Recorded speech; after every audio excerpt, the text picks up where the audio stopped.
Eu preciso te contar algo que mudou completamente minha vida espiritual. Existe uma razão secreta pela qual milhões de cristãos sinceros vivem derrotados mesmo orando todos os dias, mesmo jejuando, mesmo indo à igreja fielmente. Não é falta de esforço. Não é falta de devoção. É algo muito mais profundo. E quando eu descobri o que E.W. Kenyon ensinou sobre Romanos 10:3, tudo fez sentido. Minha vida de oração nunca mais foi a mesma. Porque o problema não estava no meu esforço. O problema estava na minha identidade. E até que eu resolvi isso, eu continuava vivendo como mendigo espiritual, quando deveria estar reinando como filho.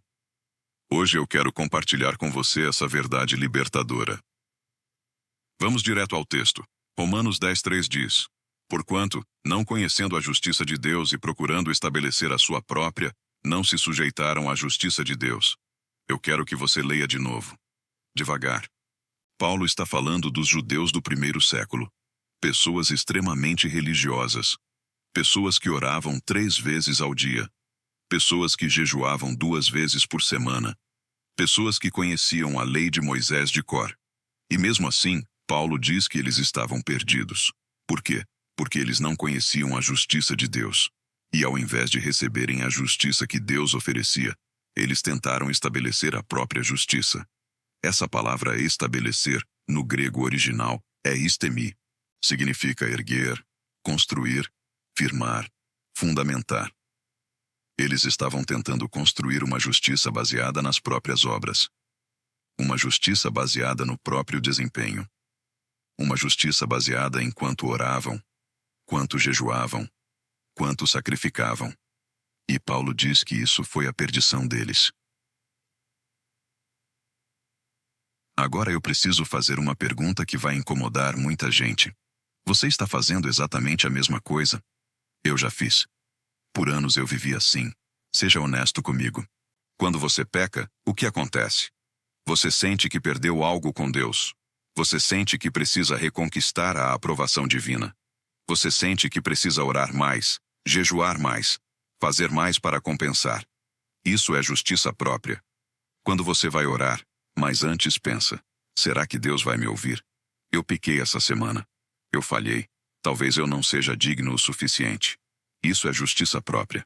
Quando você mede sua posição diante de Deus pelo seu desempenho espiritual, ao invés de medir pela obra consumada de Cristo, você está tentando estabelecer sua própria justiça. E sabe o que isso faz? Anula a graça. Torna a cruz insuficiente. Faz de você o salvador da sua própria alma. E.W. Kenyon disse algo que chocou a igreja da época dele. Ele disse: a justiça própria é o pecado mais sutil e mais mortal do cristianismo, porque ela parece santa, mas na verdade é rebelião disfarçada de devoção. Eu preciso que você deixe isso penetrar. A igreja ensina os crentes a perseguirem santidade. E isso está certo. Mas a maioria confunde santidade com justiça. Santidade é comportamento. Justiça é identidade. Santidade é o que você faz. Justiça é quem você é. E aqui está o choque. Você nunca será santo o suficiente para se tornar justo diante de Deus. Nunca. Eu descobri isso da pior forma. Anos tentando ser bom o suficiente. Anos medindo minha aceitação diante de Deus pelo meu desempenho. E sempre falhando. Sempre sentindo que não era digno. Até que eu entendi o que Kenyon estava dizendo. Porque a justiça que Deus aceita não é produzida por esforço humano, é imputada pela fé. Olhe comigo para 2 Coríntios 5:21. Este é um dos versículos mais explosivos da Bíblia. Aquele que não conheceu o pecado, Deus o fez pecado por nós, para que nele fôssemos feitos justiça de Deus. Eu quero que você leia isso de novo, devagar. Jesus, que nunca pecou, foi feito pecado por você. Não cometeu pecado. Foi feito pecado. Ele assumiu sua culpa, sua condenação, sua separação de Deus. E o que você recebeu em troca? Você foi feito justiça de Deus. Não você se tornou mais justo. Não você está tentando ser justo. Você foi feito justiça. Essa palavra feito no grego é ginomai. Significa tornar-se, transformar-se em, passar a ser. Isso é uma transação legal no tribunal do céu. Jesus levou o que era seu: pecado, culpa, vergonha, condenação. Você recebeu o que era dele: justiça, retidão, aceitação, posição de filho. Essa é a grande troca. E não foi baseada no seu esforço. Foi baseada no sangue dele. Yumbata. Kenyon pregou isso com uma intensidade que incomodou muitos líderes religiosos. Ele disse: a justiça de Deus não é uma meta a ser alcançada. É uma dádiva a ser recebida. O crente que tenta produzi-la pelo próprio esforço insulta a cruz. Você entende a gravidade disso? Quando eu vivia tentando ser bom o suficiente para Deus, eu estava dizendo que a cruz não foi suficiente. Quando eu media minha aceitação diante de Deus pelo meu desempenho espiritual, eu estava dizendo que o sangue de Jesus precisava da minha ajuda. E isso não é humildade. Isso é orgulho religioso disfarçado. Porque eu estava colocando confiança na minha capacidade, ao invés de colocar confiança na obra consumada de Cristo. Agora eu quero que você veja Filipenses 3:9 comigo. Paulo, que foi o fariseu mais zeloso da sua geração, diz: e seja achado nele, não tendo justiça própria, que procede da lei, senão a que é mediante a fé em Cristo, a justiça que procede de Deus, baseada na fé. Paulo tinha tudo o que a religião poderia oferecer. Ele era irrepreensível quanto à lei. Ele era do melhor grupo religioso. Ele tinha pedigree espiritual impecável. E ele chamou tudo isso de esterco. Por quê? Porque ele descobriu que existe uma justiça que não procede de esforço humano, mas que procede de Deus baseada na fé. Essa justiça não depende de quanto você ora, não depende de quanto você jejua, não depende de quantas vezes você vai à igreja. Ela depende única e exclusivamente da obra de Jesus na cruz. E é recebida pela fé. Não é conquistada, é recebida. Mas aqui está o problema que eu enfrentei por anos. A maioria dos cristãos nunca ouviu isso pregado com clareza. Eu ouvia sermões sobre santidade, sermões sobre obediência, sermões sobre disciplina espiritual. E tudo isso é importante. Mas se você não tem a fundação correta, tudo isso se torna legalismo religioso, porque você começa a usar essas disciplinas para ganhar algo que já foi dado. É como se alguém te desse uma mansão de presente, completamente paga, mas você ficasse do lado de fora tentando juntar dinheiro para comprá-la. O dono da mansão diria: mas eu já te dei, só entra.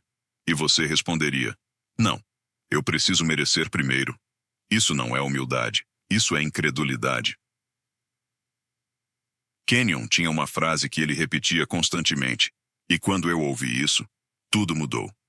A consciência de pecado produz derrota. A consciência de justiça produz domínio. Eu quero que você pense nisso comigo. Se você vive consciente dos seus pecados, suas falhas, suas fraquezas, o que você produz? Medo, insegurança, impotência espiritual. Mas se você vive consciente da justiça que foi imputada a você pelo sangue de Jesus, o que você produz? Ousadia, confiança, autoridade espiritual.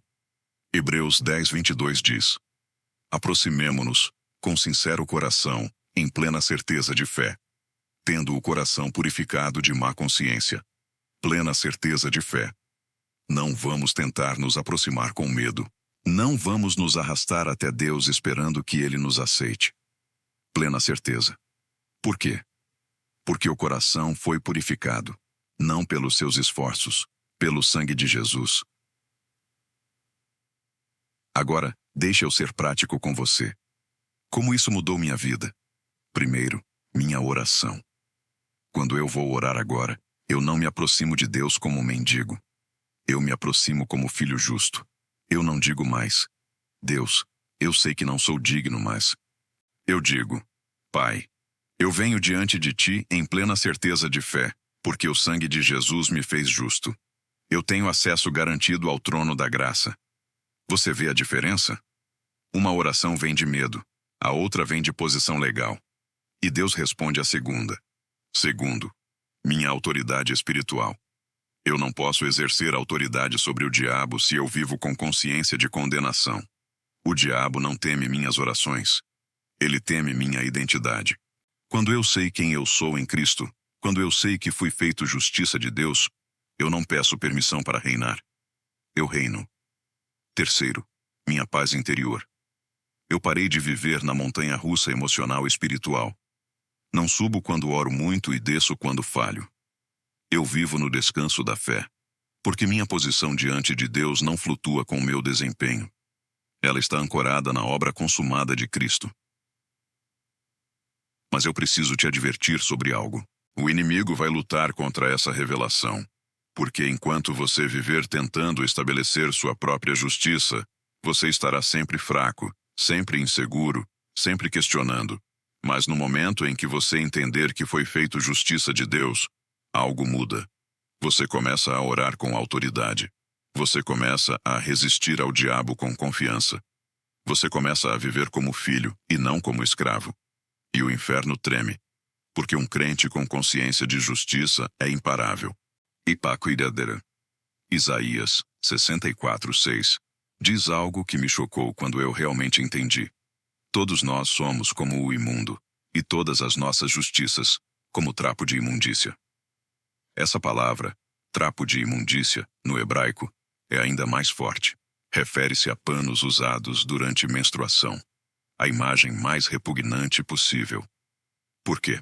Para mostrar que suas melhores obras, aos olhos de Deus, são absolutamente insuficientes para te justificar. Não é que Deus despreza suas boas obras, é que elas nunca foram projetadas para te dar justiça. Justiça vem de um lugar só, a cruz. E quando você finalmente para de confiar nas suas obras e começa a descansar na obra dele, tudo muda. Eu vivi isso. E mudou absolutamente tudo na minha caminhada. Então, o que você precisa fazer agora? Primeiro, renuncie à justiça própria. Pare de tentar ganhar o que já foi dado. Pare de medir sua posição diante de Deus pelo seu desempenho. Eu fiz isso. Eu declarei em voz alta. Eu renuncio à justiça própria. Eu reconheço que minhas obras nunca foram suficientes. Eu recebo pela fé a justiça que Deus me deu em Cristo. Segundo, mude sua confissão. Toda manhã, antes de sair da cama, eu declaro: eu sou a justiça de Deus em Cristo. Não por obras, mas pelo sangue. Não por desempenho, mas por graça. Eu tenho acesso ousado ao trono de Deus, porque fui feito justo pelo sacrifício de Jesus. Eu digo isso até que meu coração creia mais nisso do que nos meus sentimentos. Terceiro, viva da posição, não da busca. Pare de viver tentando alcançar justiça. Você já tem justiça. Agora viva dela. Ore dela. Resista ao inimigo dela. Enfrente seus desafios dela. Porque quando você vive da consciência de que foi feito justo, o impossível começa a se curvar. Urgênia. Romanos 3:22. Resume tudo perfeitamente. Justiça de Deus mediante a fé em Jesus Cristo, para todos e sobre todos os que creem. Para todos. Não para os super santos. Não para os que nunca pecam. Para todos os que creem. Você crê? Então você é justo. Não porque você é perfeito, mas porque ele é perfeito, e a perfeição dele foi imputada a você. Kenyon disse algo que eu nunca vou esquecer. O momento em que você entende que é a justiça de Deus em Cristo, você para de implorar e começa a reinar. Você para de duvidar e começa a declarar. Você para de viver como escravo e começa a andar como filho. Essa é a diferença entre justiça própria e justiça de Deus. Uma te deixa preso. A outra te liberta. Uma te mantém fraco. A outra te faz reinar. Uma te rouba a autoridade.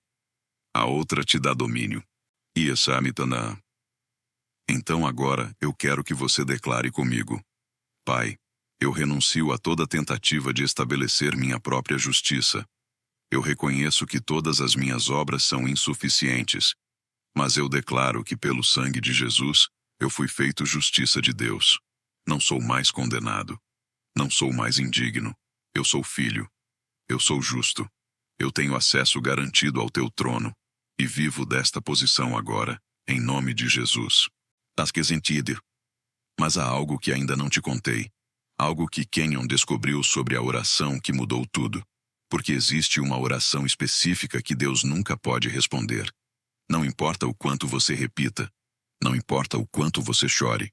Não importa o quanto você jejue. Essa oração contradiz a justiça de Deus. E por isso, ela anula sua própria eficácia. Milhões de cristãos fazem essa oração todos os dias, sem perceber que estão sabotando sua própria vida espiritual.